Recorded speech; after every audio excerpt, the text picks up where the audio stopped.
Os autômatos finitos não determinísticos com transições epsilon são muito bons para compor autômatos.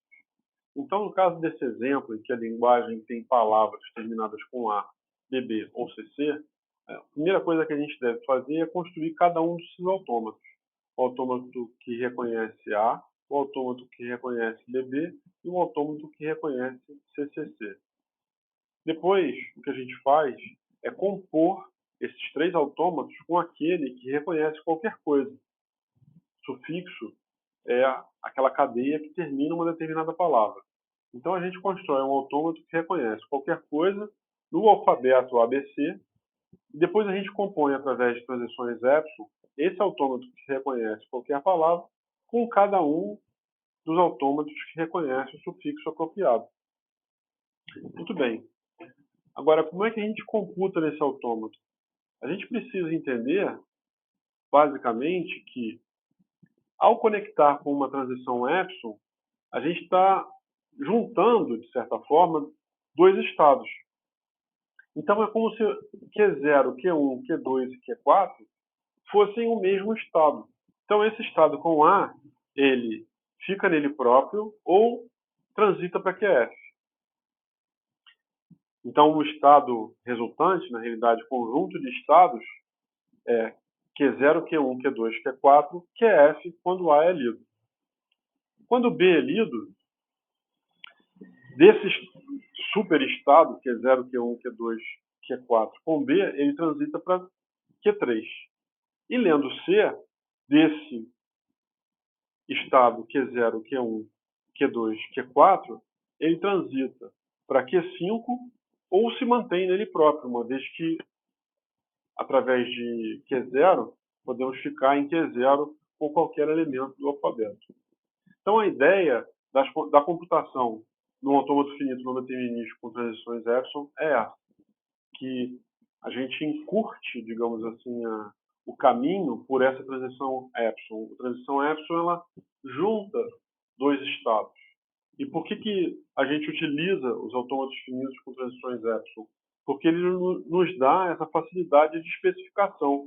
A gente, com facilidade, pode dividir o problema de decisão, né, o problema de aceitação de uma determinada linguagem, em problemas menores e depois juntar essa solução, juntar os autômatos resultantes através de transições epsilon.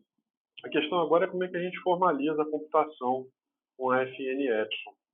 A gente vai fazer uso de um mecanismo chamado indução reversa, ou backwards induction. A ideia da indução reversa é começar de trás para frente, para que a gente descubra para quais estados ele transita a partir do estado inicial com A, a gente vai de trás para frente. Então, considerando que eventualmente uma transição por A ocorre, o que é possível ocorrer antes disso para chegar ao ponto de fazer a transição com o símbolo A? Isso fica formalizado através dessas duas equações. A primeira equação não é surpreendente, né? No caso da transição vazia com um determinado conjunto de estados, a gente simplesmente pega o fecho epsilon desse conjunto de estados. Agora, quando temos uma palavra que não é vazia, o que a gente vai precisar fazer? O autômato vai alcançar um determinado estado R com uma transição consumindo um símbolo A. Agora, para chegar nesse estado R, primeiro o autômato alcançou alguns estados através de P consumindo W. Lembrem-se, a gente está fazendo indução reversa. Pelo consumo da palavra W, isso aqui vai nos dar um conjunto de estados, S. E desse conjunto de estados S, a gente vai pegar um estado S que faz com que o autômato alcance o estado R em questão através de uma transição rotulada com A. De novo, a gente está fazendo uma indução reversa, né? Então, é só pensar que o símbolo da palavra vazia não é o primeiro, é o último. Então, a gente precisa pensar de trás para frente.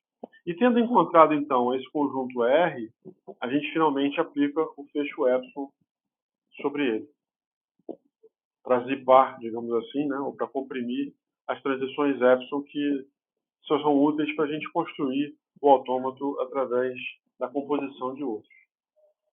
O melhor exemplo de computação no AFN epsilon é talvez na própria transformação de AFN epsilon para AFN. Uma vez que as transições epsilon não alteram a leitura da palavra de entrada, a computação do AFN epsilon é, no final das contas, a computação do AFN. A gente pode ver isso nesse exemplo. Usando aquela definição formal, computação no AFN epsilon, como é que fica a computação no AFN associado para esse exemplo que reconhece sequências de A seguidas de sequências de B e seguidas de sequências de A novamente. A transição do AFN de Q0 com A é dada exatamente pela computação no AFNF do conjunto de estados Q0 com A. Isso é calculado como? Usando aquela ideia de indução reversa, né, o backward induction. Então, primeiro a gente tem que calcular a função programa estendida a partir do estado do conjunto Q0 com epsilon, lembrando que Azinho é a mesma coisa do que epsilon Azinho, né? Então esse cara aqui é o nosso W. Essa conta aqui nos dá o conjunto Q0, Q1, Q2.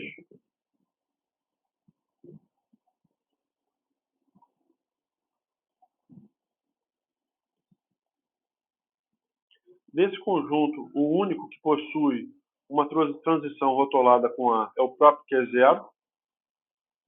E aí, quando a gente aplica o fecho epsilon sobre Q0, a gente encontra o conjunto de estados Q0, Q1, Q2.